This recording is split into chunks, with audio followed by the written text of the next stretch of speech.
How does a guy like Mamdani become mayor of New York, starts talking about socialist policies in the most capitalist city and country on the globe? Rather, how is he allowed to do all this? Well, Mamdani has won because the um, what is it? What's the word I use? Establishment. The establishment wants people like him. Hmm? Now, why would the establishment want socialists um, to essentially rule over cities like New York? So New York is the financial capital of the world, isn't it? It's the most capitalist city in the world. The US is well, the most capitalist country in the world.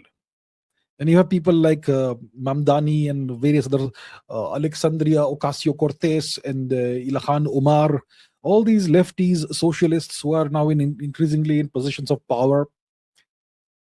What is going on is the question. Why are these people allowed to rise and acquire what seems like positions of power? How powerful are they actually? And what purpose do they serve? Maybe the purpose they serve is to obfuscate the truth. So just like, see, the US president is not really the person who rules the country of the United States. The US president's job is to divert attention away from where the real power lies, right? So it reminds me of Douglas Adams. Okay, Douglas Adams of the Galaxy. Let's see, what did Douglas Adams say about the institution of the president of the Galaxy? Let's say. So the institution of the president of the Galaxy is a cynical, absurdist joke designed specifically to hide where real power lies. It's really interesting, really prescient.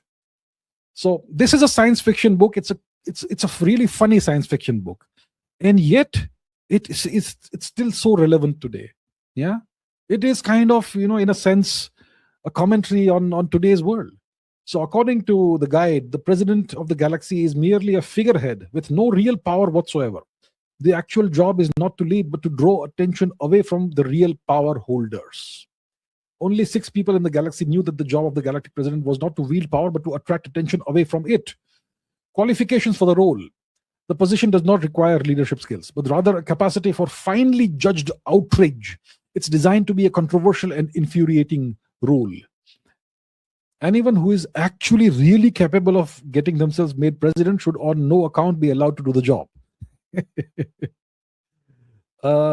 So he suggests that those who most want to rule are by definition the least suited to do it. Okay, so that kind of does, in a very strange sense, explain the institution of the president of the United States. The objective, the purpose of the president is to draw attention away from those who really have the power, who really wield the power.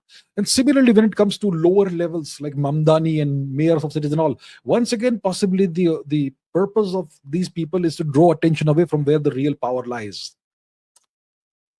And if you want to know, well, where the real power lies, or maybe lay in the past in a city like New York City, read this book called The Power Broker by Robert Caro. It's a massive book, okay? It's a massive book, huge book, not an easy read. But if you want to understand how power really works, well, check this book out. So I think it's possible that the purpose of having people like Mamdani and whoever else, these lefties, these socialists who have values that are essentially counter to the American values, the purpose of having the purpose of elevating these people to various positions of power is to hide, to obfuscate where the real power lies. That is most likely the purpose and objective of allowing such people to rise to these so-called seats of power.